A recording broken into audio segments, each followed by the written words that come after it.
Hello and welcome to The World This Week with me, Gavin Lee, breaking down, assessing the biggest global stories of the past 7 days with context, clarity, every week with a different panel of distinguished world affairs journalists. Our podcast version selected as one of the world's best 25 podcasts and current affairs for 2025. We were in the top 100, but this year top 25. Thank you for watching and listening. And it's been a critical week in Ukraine, which started with President Zelensky on manoeuvres in Europe. He's been shoring up support as Ukraine enters its fourth winter of war, all the while Russian and American officials reportedly manoeuvring too on a secret 28-point peace plan that includes Ukraine ceding control of the Donbass, an area roughly the size of Croatia.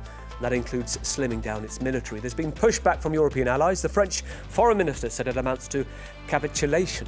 And while the country forces in the meantime, it faces rolling blackouts and constant aerial assaults, a corruption scandal at the heart of the state-run energy firm, risking unseating the government. Two opposition parties now calling for a vote of no confidence. The leader of the Holocaust Party, Kira Rudik, set out her position to me on Sunday. We think there should be a vote of no confidence to the government in total. Ukrainian people obviously want to see some justice. It's been a week that's seen a defining moment in President Trump's second term, a MAGA rebellion defying their leader, choosing their interest over his in forcing the vote for the release of all government and FBI files on the investigation into Jeffrey Epstein, overwhelmingly pushed through. An extraordinary case which has seen constant shape-shifting in the president's position, explicit promises to declassify if re-elected, a Democrat hoax once back in office, now he's signed the vote into law. He's describing it as a major step towards transparency. Quote, something I've fought for since day one, although he appeared snappy this week with several reporters asking about the Epstein case, telling one, quiet piggy. If there's nothing incriminating in the file, Mr. President, why wait for Congress to release the Epstein files? Why not just do it now? You know, it's not the question that I mind, it's your attitude. I think you are a terrible reporter. It's been a week where Britain announced a massive shake-up to its asylum system. Home Secretary Shabana Mahmood declared it as her moral mission against illegal immigration, she said, is tearing the UK apart. A copy and paste of the Danish model, it seems, where asylum claims have significantly reduced, refugee status becoming temporary instead of permanent, and guaranteed housing support and weekly pay will end, aimed at reducing the pull factors. But the Labour Party face a fight to get the proposal through Parliament from within, several backbenchers describing it as performative cruelty to appeal to the hard right voter. Not the case, says Shabana Mahmood, whose speech had to be bleeped for profanity in Parliament. I wish it were possible to say that there isn't a problem here, that there's nothing to see and that it is all, in fact, just extremist right-wing talking points, but this system is broken.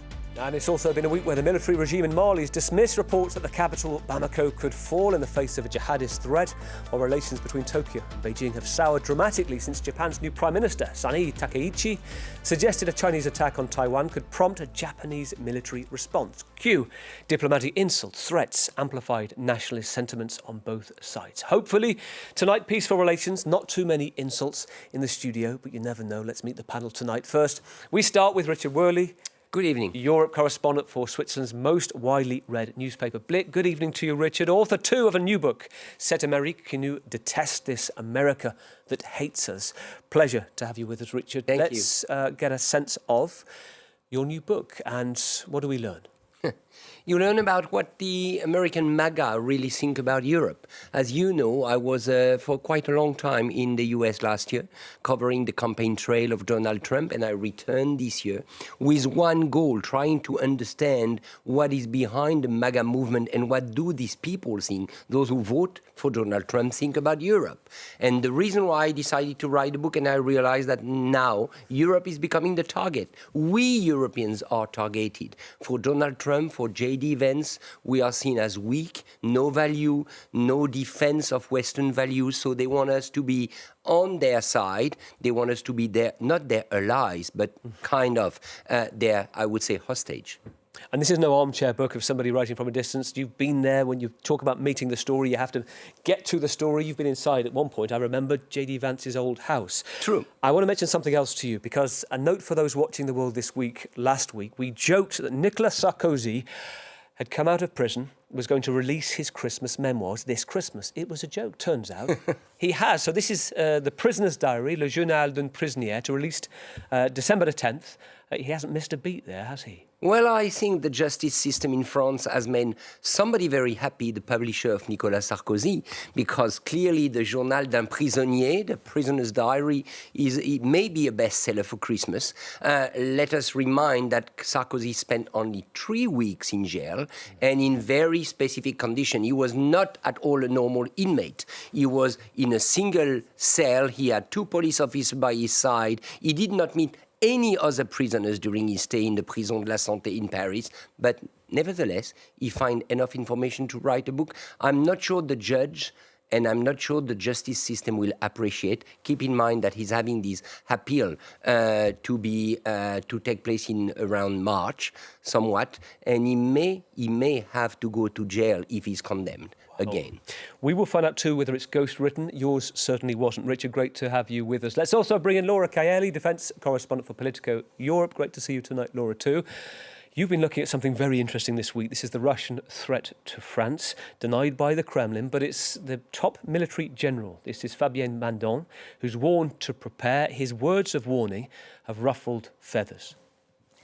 Yes, he did. He spoke in front of the Assembly of Mayors, the yearly meeting of mayors, and he had quite strong words, but his speech was much longer than the few tidbits that kind of made the round of media and controversy. So basically the gist of the message was that Russia is a threat to Europe as a whole and that France should be resilient because resilience is what makes you win wars, basically. But he said, if we're not ready to lose our children, then we are at risk. So the thing is, people understood it as children in the way of kids or the youth or the next generation. But when military people talk about children, it actually means the armed forces soldiers. So he was saying, which is still sad, but he was saying, we must be ready for our soldiers to die in the front, not regular civilians. He wasn't saying that everyone would be called to the front. So there was a bit of a misunderstanding here about what he said.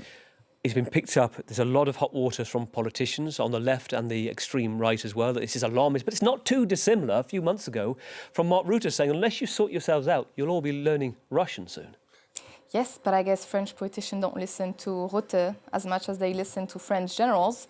But it is true that the message was particularly controversial here in France because we are far away from Russia, we're not a frontline state, and people do not feel an immediate threat.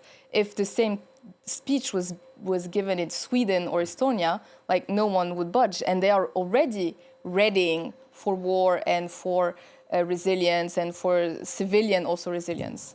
It is really interesting. It takes us nicely to our next guest. Across the channel to London, bring in Francis Dearnley, Executive Editor of Audio at The Telegraph, co-host of the brilliant podcast, Ukraine, the Latest with Dom Nichols. Welcome back to The World This Week, Francis. It is great to have you. And I should say, the most downloaded podcast in The Telegraph's history, podcast of the year too at the London Press Club last month, well deserved. And now you're doing live events with audiences, Francis. Before I ask you about it, let's take a look. This war and the agony of its prolonging is what failed deterrence looks like. The people in this room are the target for war in the 21st century. What comes in their phone, turning off of their power, the turning off of their fuel and food. With what Laura was just talking about there, whether Europe's prepared. Let me ask you, Francis, what is the most frequently asked question you've been getting by these audiences? Oh, well, thank you very much for having me again, Gavin. I think what's going to happen next is the most common question that we get asked. And I would say that this week it's a question on my lips too, because one can't say that history doesn't have a morbid sense of humour. On the very day that it is Freedom Day in Ukraine, and it is the anniversary of the beginning of the Nuremberg trials, we see extraordinary events this week with President Trump's team and the Russians striking a deal that, or seeking to do so, without the say of Europe and without the say of the Ukrainians, that would see the end of Ukrainian sovereignty, fundamentally, and the defenestration of the legal architecture brought about by the end of the Second World War. And if I had been asked what you think is going to happen even 6 months ago, that we would be presented with this at this stage 3.5 years into the bloodiest war on European soil, I'm not sure I would have believed you. It is an extraordinarily historic period, and I would say a tragic and exceedingly dangerous one. The most dangerous moment since the war began. And also, not just early this week, Francis, I'm guessing at the start of the day, we were in a completely different position. Now we have this Thursday deadline, and you queue up what we're going to talk about beautifully in a moment. Brilliant to have your insight with us tonight, Francis. Thank you. Let's cross to Washington, D.C. Let's bring in and welcome Abigail Hauslohner, the US-based foreign affairs correspondent at the FT, the Financial Times, specialist on US relations with Africa and the Middle East. Fantastic to have you with us too, Abigail. Tell us about your week in Washington, the how it started, how's it going question. What caught you by surprise too, if anything can nowadays? Right, if anything can is the key question. This was a busy week in Washington. The highlight here before Trump surprised everyone with Ukraine was the visit by the Saudi Crown Prince Mohammed bin Salman to the White House for a 2-day visit. Trump rolled out the red carpet, a lavish black-tie dinner. They announced a series of deals, the details of which, for the most part, are still actually pretty vague. But the probably most surprising part were these exchanges that we saw, this exchange we saw in the Oval Office when Trump was asked about Jamal Khashoggi, the Saudi journalist who was murdered in a Saudi consulate in Istanbul, and whom the CIA believe was murdered at the request of or at the approval of the Crown Prince himself. And Trump responded by lashing out at the journalist. He accused her of embarrassing his guest. And then he also had some harsh words for Khashoggi.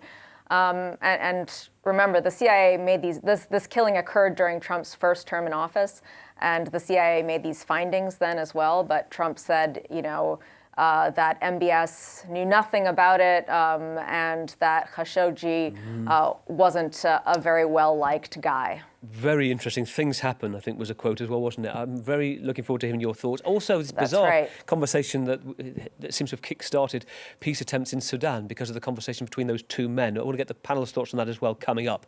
Thank you. Great to have you with us, Abigail. OK, let's begin. The Élysée Palace, Paris, 1 o'clock Monday afternoon. President Zelensky in the middle of a short European tour, a deal agreed in principle, producing a letter of intent to acquire 100 Rafale fighter jets over 10 years, the crown jewel of French aviation and off-limits for Kyiv up until now. President Macron was asked, is this not an escalation, making France a party to the war? These are defense capabilities to defend Ukrainian skies. This complements our anti-missile systems, and these are relevant and necessary. Well, after stopping in Athens and Madrid for deals on Greek provision of gas and Spanish financing of almost €1 billion, the signal from European partners was stepping up against the backdrop of US signalling fatigue and disengagement. Good news at a bad time for President Zelensky, under more pressure than at any point since the start of the full-scale Russian offensive, as Francis was talking about a moment ago. Now in its fourth winter, as his troops defend against Russian forces and drones which are gnawing away at the front lines in the Donbass, and now a corruption scandal eating away at his government's credibility. The issue is a $100 million embezzlement scheme, a laundromat operation at the state-owned operator of the country's nuclear power plants, war-critical energy infrastructure, implicating some of the president's inner circle, including the alleged mastermind, Timur Mindic, a close friend, a former associate, who's now scarpered, fled abroad. Calls for a vote of confidence against the government are increasing. The Economist running this headline this week saying, outrage is justified. Letting Vladimir Putin win would be disastrous. All the while, it's reported, well, we now know that US officials reportedly hammering out with Russian officials a secretive joint peace plan unveiled to Ukraine by the US on Thursday. Russia today says it had nothing to do with it, though it agrees to it, says Mr. Putin, the president. 28 points to end the war, including Kyiv letting go of Donbass, giving it away to Russia and losing a third of its military force. And there we will start. Francis, President Zelensky presenting this tonight as a binary choice, risk losing a key partner or betraying his country. Well, it remains to be seen whether that is the case. We've seen, of course, threats, deals offered by President Trump before, and they haven't come to pass. Indeed, it seems a sort of staple of his premiership, really. And yet, I do think this is a very, very serious and precarious moment for the Ukrainians. And I think President Zelensky is right, as he did articulate in that speech to the nation, that this is one of the most dangerous moments that the country has faced. Because of European weakness, I would argue, there has been a over-dependence on the Americans for European and Ukrainian security, not just in the last 3.5 years, but indeed for decades. And we should have done much more after the annexation of Crimea in 2014.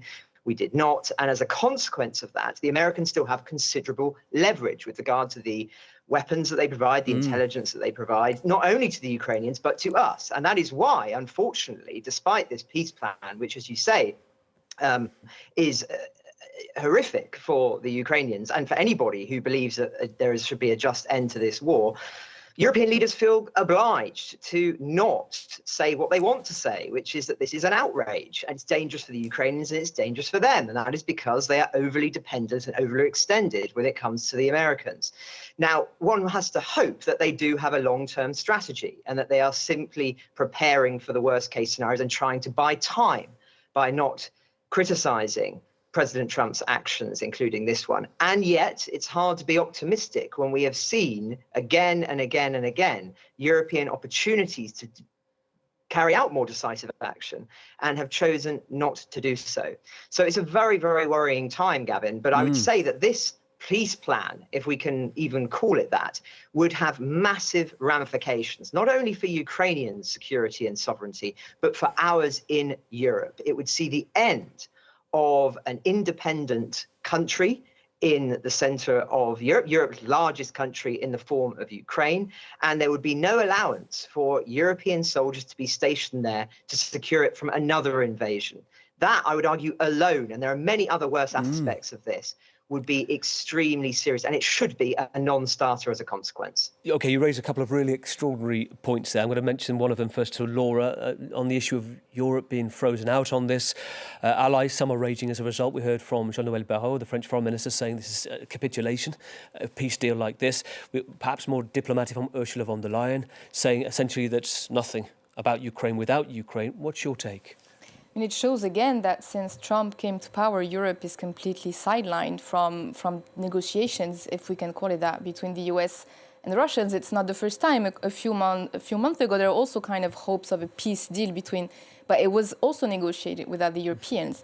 But it's true that the Europeans, they do see this as capitulation, and that's also important for Ukraine to have the backing of Europeans, because if France and the UK and Germany was like, oh, this is fine, we can go with it, that would be terrible for Zelensky. And Zelensky, he talked today with Germany's Merz, France's Macron, the UK's Starmer, so they are trying to kind of engage with him. And the thing that is the most unacceptable for European countries, and they have been saying this for a long time, is the disarmament of sorts of Ukraine. They have said even before Trump was in power, like this is a big red line, because if Ukraine no longer has the means to militarily defend itself, first of all, that means that Ukraine can be like fully invaded, and Europeans feel that if Ukraine falls, then the next step is Europe. Listening to Laura, it's a really good point. I'm minded in what Francis said a moment ago. Russia denying that it's had any knowledge of this. Mr. Putin, President, talking tonight, saying that they agree that Ukraine should accept this deal. I'm thinking about the Wagner Group. When they were operating in Africa, Mr. Putin knew nothing about that. Suddenly it's now the official Africa Corps, the paramilitary there.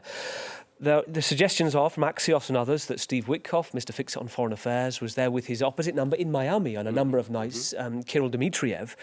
And this has been fleshed out. And I heard from one analyst a short while ago, John Loff, saying that this is not negotiated. This is quite roughly sketched out. What's your take? Well, my take is that, first of all, there is nothing surprising in that plan, so-called plan. Nothing surprising. That's what Trump wants from the very beginning. Trump thinks, keep in mind the meeting of February 28 in the White House. He said repeatedly to Zelensky, you don't have the cards. And when Trump, and he showed a map several times when the European leaders were in Washington, he showed a map. Trump wants Ukraine to get rid of the different areas that Russia wants to have. And that Russia, by the way, has already annexed in its constitution, and there was a vote in the Duma. So that's what Trump wants. The real question to me now, I have two questions for which I don't have answer. Maybe Francis will have the answer. Number one is it a starter or not? If it's a starter, it's a very different. Is it the end game for Trump, or is he ready to accept a negotiation? That's my first question. And the second question is the political strength of Zelensky at the moment. The difficulty is that not only Zelensky is in dire straits in the front line, but is in dire straits politically speaking. You were interviewing this political opponent. At the moment, people in Ukraine are kind of fed up, or they are doubting, let's say, they are doubting the ability of Zelensky to remain a president that can fight for Ukraine. So we have a president that has been weak on two fronts. How do you want him to negotiate? And do you think the Europeans are going to come up to his rescue completely? I have my doubts. You raised two very interesting points, Francis, and I would like, Abigail, your point off the back of this, because it refers to both of you. On the issue of whether this is a start point, Francis first, and then we'll come to you, Abigail, and your take, for the Trump administration, as in there's room to manoeuvre, or this is the end point. And I guess it depends on whose take you listen to, whether it's Steve Witkoff and Trump, or whether it's Marco Rubio, the Secretary of State, doesn't it?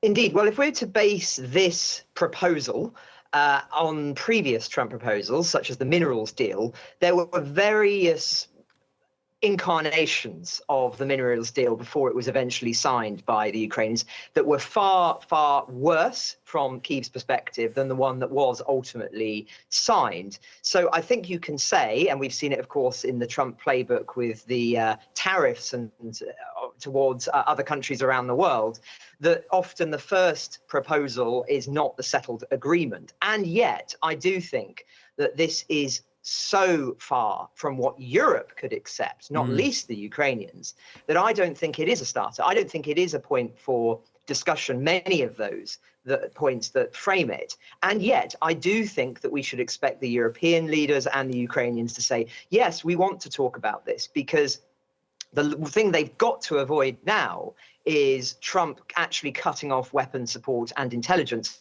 on Thursday, which is what he is threatening to do. So they've got to do what the Russians are very good at, which is kicking the can down the road for as long as possible to prevent the very worst case scenarios, I would say. But just on the point about Zelensky's security in domestic terms, I think it's important to underscore that, yes, there is anger among the Ukrainian population around some of the corruption issues that we've just been discussing, but they're not realistically calling for President Zelensky to be ousted. What they want to see is changes beneath him in the next level. Individuals like the head of his presidential office, Andriy Yermak, or indeed the commander of the Ukrainian Armed Forces, Syrsky. So if Zelensky is to ride this out, I think that he's going to have to feed something to the opposition, or at least to the Ukrainian public, to say, I hear you. But I think some of these calls that President Zelensky himself is in danger are overplayed. Abigail, President Zelensky has said tonight he's spoken to Mark Rutte, Secretary General of NATO, to say what essentially are his diplomatic options. If you were in the Kyiv cabinet tonight, wanted to make a call to the US, which member of the government would you want to talk to? Well, there are famously very few at this stage who diplomats and foreign heads of state want to talk to, and that is the president himself. I imagine that would be his first call, or Steve Witkoff, and if not them, then Secretary of State Marco Rubio. I just wonder, on Steve Witkoff, there's supposed to be reportedly different opinions between him and Marco Rubio as to how hardball you play Ukraine, reportedly more sympathy from Marco Rubio to the plight of Ukraine. And I want to mention Steve Witkoff, the man at the centre of this, the US Mr. Fix-It on Foreign Affairs, credited with getting this peace deal in Gaza, of course, and somebody you've been monitoring over that issue. Do you see, has he got the Midas touch when it comes to Trump on this? Look, Trump trusts Steve Witkoff. He says he trusts Marco Rubio too, but it's true. They have very different approaches. Rubio is a loyalist to Trump. He will do what Trump instructs him to do, and that is why Trump That is why, frankly, I think the Secretary of State has been in his job as long as he has, in an administration that is, of course, famous for people falling out of favor, certainly with Trump 1 and getting kicked to the curb. But Rubio traditionally is a more traditional foreign policy broker. He believes in statesmanship. He believes in sort of more traditional diplomacy. Witkoff represents Trump's more sort of business-minded approach to the world. That's certainly what we're seeing with, this sort of rolling target of a peace plan.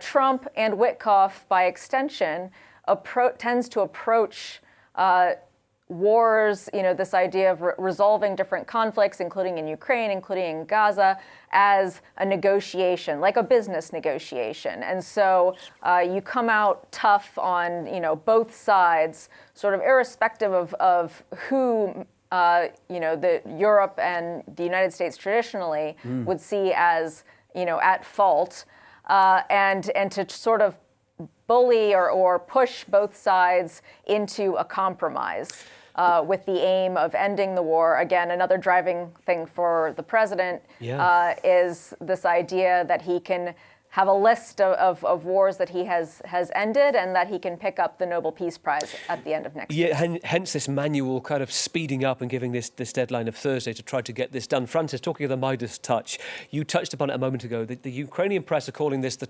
golden toilet case, the corruption case around Zelensky. And I mention it because a number of analysts say that, look, he's flawed by this. It's coined the case after the literal discovery of a gold-plated toilet in Timur Mindic's gaff, the alleged mastermind of this scandal. And there are those that say, forgive the pun, but it literally added to the pressure of what's going on. It could seat not only the government, but it could unseat him as well. Very good. No, I think the image is terrible, right? At a time when the country is facing an existential crisis, to have golden toilets in your house, as it were, of this individual close to President Zelensky is horrific, not least when he's just fled the country. And many people speculate that he was given permission to do so, given very speedy advice to get out of the country as soon as possible, when it was obvious that the anti-corruption bodies investigating him were about to arrest him. So I think, it is obviously very bad, but it is also important to emphasize something here, which is the fact is this is out in the open, okay? Sometimes people may critique Ukraine for its corruption practices, but we have seen in this war so many initiatives that Ukraine has adopted to try to erase the Soviet legacy of corruption. And so the fact that we're even talking about this is indicative of the change that has been undergone in Ukrainian society as a consequence of this war. The European Union is heavily involved in that. Britain is heavily involved in helping Ukraine enter the Western fold. So the idea that all of a sudden this peace plan that's been put forward by President Trump, which offers ultimately, I would say, a repudiation of that whole view, would be a tragedy, because Ukraine actually is becoming a much more Western, liberal, democratic country. And if we don't want to see the end of that, then we should be supporting Ukraine. And if I could just make one other comment, Gavin, which is something that is not being talked about anywhere near enough, in my opinion, in the wider media, and I'm pleased to be able to do so this evening, is that as part of this proposal put forward by Mr. Witkoff and the Russians, it says that anybody involved in carrying out alleged war crimes or corruption practices would not be eligible to be legally prosecuted. That is the end of the post-war architecture built and represented and resembled by Nuremberg. So the fact that we have seen an illegal war started with genocidal characteristics, tens of thousands of Ukrainian children taken away, civilians murdered in their homes night after night, and we potentially, conceivably, could see a deal signed which would ensure that Putin at any level, soldiers, generals who have participated in that crime, would get away with it forevermore. It should appall all of us, because it would be the end of a world that we all believed that we lived in. And once you see the end of that world, then I would argue that in the long term, nobody is safe. And a world which is a dream right now, is it not, for Russian bots having a field day with all of this? And I should say as well that gold toilet you saw is a gold toilet that was sold by Sotheby's this week for 12 million. It wasn't Timur Mindich's toilet, but you get the picture as spotted by Richard Worley a moment ago. Well, it takes us a day later. Across the Atlantic, fighter jets were on the agenda again at the White House. The Saudi Crown Prince Mohammed bin Salman, the guest of honour, the red carpet rollout, including a flypast of all the finest attack aircraft in the US in the fleet, considered the world's most advanced, the F-35. Saudi Arabia wants 48 of them, but till now Israel's had the exclusive use on them in the region, and there's been fears that if Riyadh gets them, its biggest trade partner, China, could access the technology. Well, President Trump already indicated the approval of the sale by the time he was showing MBS around the White House garden, the colonnade, lying with the faces of presidents past on the wall where they stopped at the image that represented his predecessor, Joe Biden. Trump replaced his face with an auto pen, referencing his long-standing claim of Biden not being aware of the things he signed. Biden, remember, was keenly aware of avoiding shaking hands with the Saudi prince, opting for a fist bump instead and keeping Riyadh at arm's length after the US intelligence assessment alleged the de facto monarch was culpable in the murder of the Washington Post journalist Jamal Khashoggi, who was tortured and dismembered with a bone saw in the Saudi embassy in Turkey in 2022. The past is a different country. They do things differently there, said LP Hartley. Trump, after just agreeing a multi-billion-dollar deal with Saudi Arabia in exchange for defence technology and a tie-in on AI chips and data centres, put it like this when the issue was raised. As far as this gentleman is concerned, he's done a phenomenal job. You're mentioning somebody that was extremely controversial. A lot of people didn't like that gentleman that you're talking about. Whether you like him or didn't like him, things happen. But he knew nothing about it, and we can leave it at that. You don't have to embarrass our guest. Abigail, this is real politic in action here, isn't it? Regarding the brutal murders you touched upon a moment ago, things happen, he said. That's right. It was a remarkable sort of pivot from what was accepted information in Washington about that murder and what we know about it. Henry Kissinger said this, Richard, in his memoirs. He said, the task of a statesmanship is to bring ideas into the world, but ideals without basis in reality are mere slogans. Essentially, you have to deal with the world you're in, not as you wish. What's your take? Well, I think probably the same quote by Donald Trump would be, take the world depending on the amount of US dollar, the leaders is offering you. Because you cannot separate the attitude of Donald Trump to the amount of investment that Mohammed bin Salman is promising in the US. And you cannot dissociate that from the fact that Trump really wants the Saudi Arabia to be in the Abraham Accord, the Abraham Agreement. So Trump is ready to do anything to convince Mohammed bin Salman that they are friends, that the US will protect Saudi Arabia and the US needs Saudi Arabia. So what we are looking at here is not simply a deal between two heads of states. I would not go further as say it's a kind of mafia deal, but you have a godfather, Donald Trump, who has a project for Gaza, he has a project for the Middle East, he has a project for his own country, and he wants Mohammed bin Salman to finance that in one way or another. So that's what we are seeing at the moment. Is this real world? Well, I contest that. I disagree. Real world could be different. You could certainly not say up front to Mohammed bin Salman, you are a murderer. That would be beyond the diplomatic tradition. But you could at least not treat the journalist like he treated the journalist. So it's a disgrace. It's a political disgrace. It's a disgrace to do that in the White House. And that's no surprise why I wrote a book called This America That Hates Us. Trump hates the way we see the world. And luckily, we don't see the world like him. A prescient point, Laura. It's also worth saying that kind of the pull factor for Trump as well is his F-35s. And you've got Saudi Arabia asking for it for a long time. Looks like there might be a breakthrough, at least in word only. There's a handful of EU, NATO countries that can use them, plus Canada, plus Israel, and Turkey wants them too. So yes, that would be a big deal if Saudi Arabia does get that. But as you were saying, for now it's words only. So it will take a lot of time. There are already delivery delays for customers who have already paid for them. So I don't think it's tomorrow that we will see F-35 fighter jets flying in Saudi skies.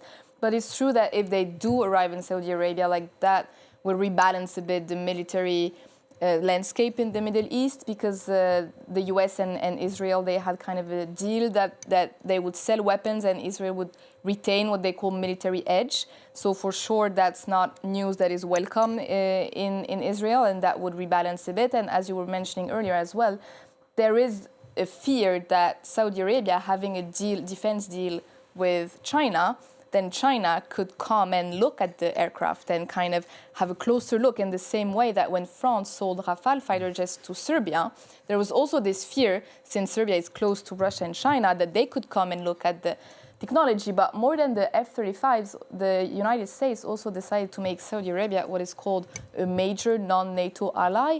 And that is even of a bigger deal, I think, because it's kind of a long-term commitment that comes with a lot of perks that could materialize earlier than actual deliveries of F-35s. That is a very interesting point.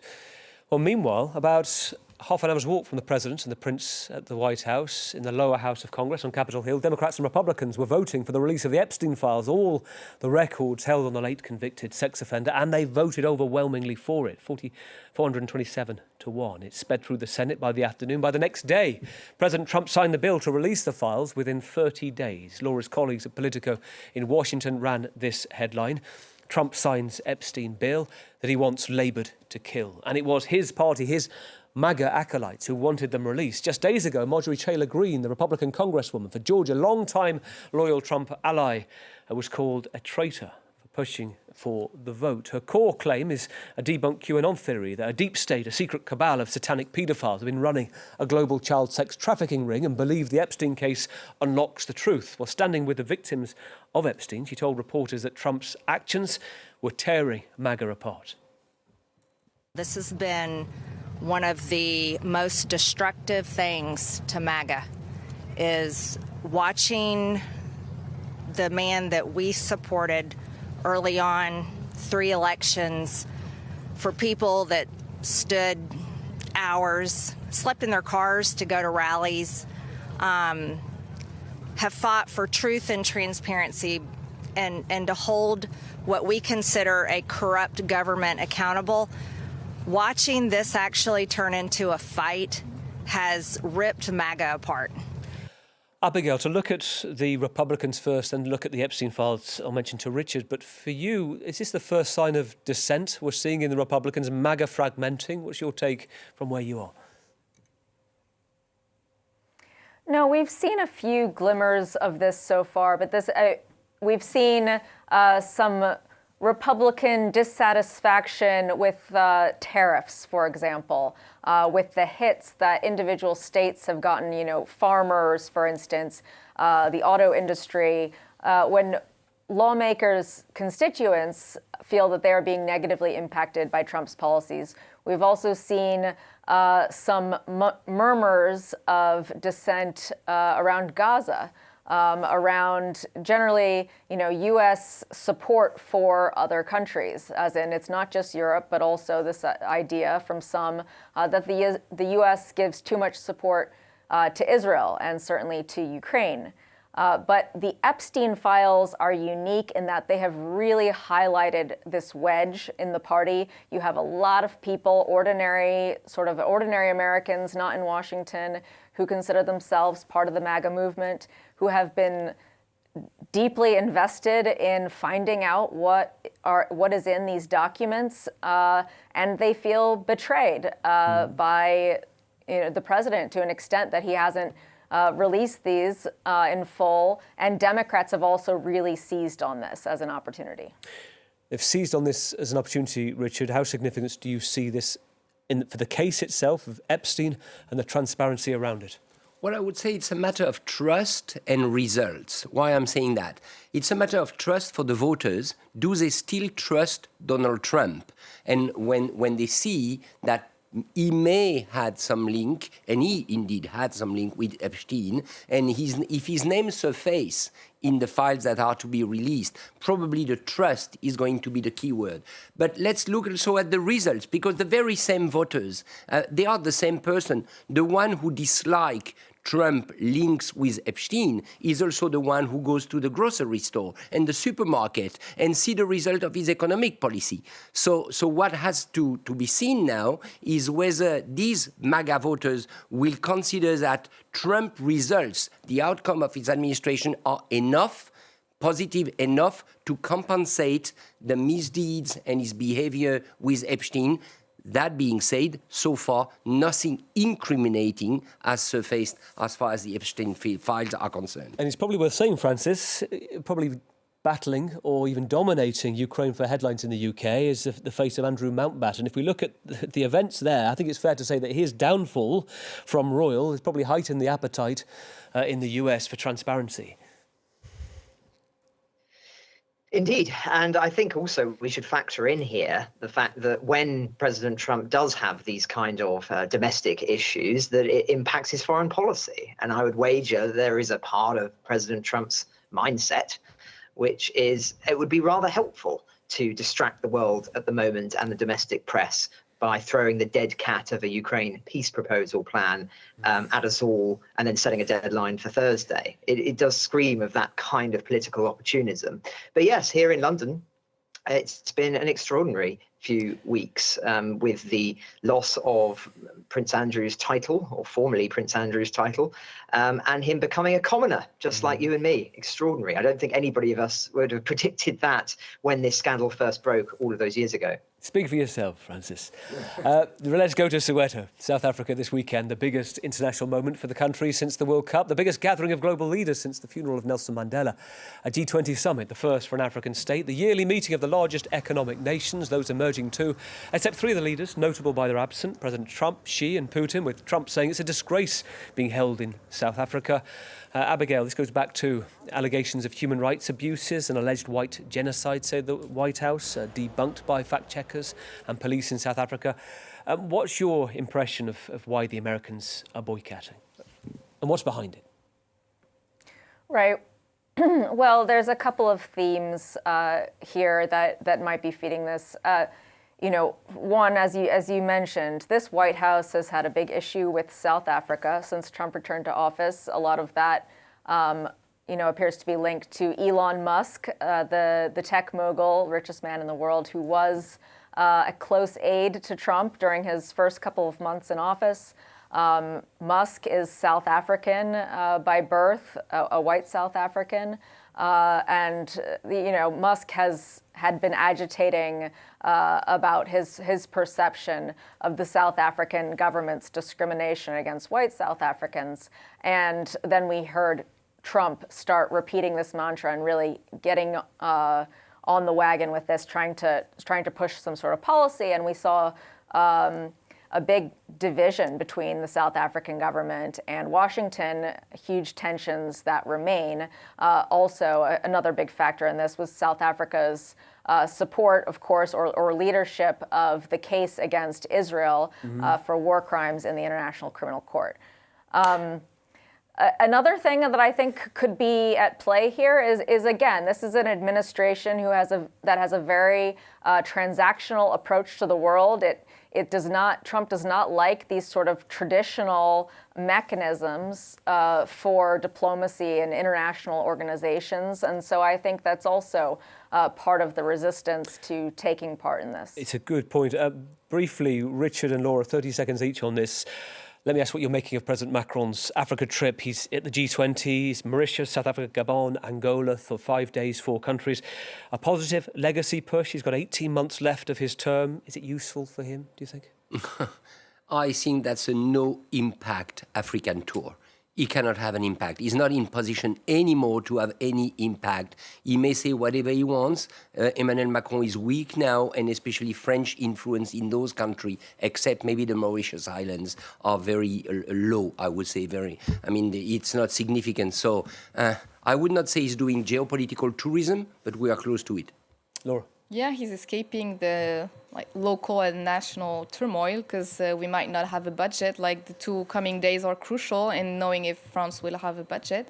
So definitely since the political crisis that he created a year and a half ago, he's been focusing a lot more on international affairs as a way to build his legacy. Thank you, all of you. A brilliant panel tonight, unique insights, on-the-ground reporting, and with a context that is more than necessary now than ever. Thank you, Richard Worley, Europe correspondent for Blick, the Swiss publication, and author. Good luck with the new book as well. Thank you, Laura Kayali, the defence correspondent for Politico Europe. In London, Francis, thank you. Francis Durnley, executive editor for Audio, The Telegraph, co-host of the unmissable podcast on Ukraine, The Latest. Thank you, Francis. And in Washington, D.C., thank you to Abigail Hauslona, the US Foreign Affairs correspondent for the FT, the Financial Times. Thank you for watching. We will leave you to consider Elon Musk's guide to the galaxy in 10 to 20 years under AI. Work, he says, will be optional. Money, irrelevant. Nice work if you can get it. We'll see you in 7 days for The World Next Week. Video game or something like that.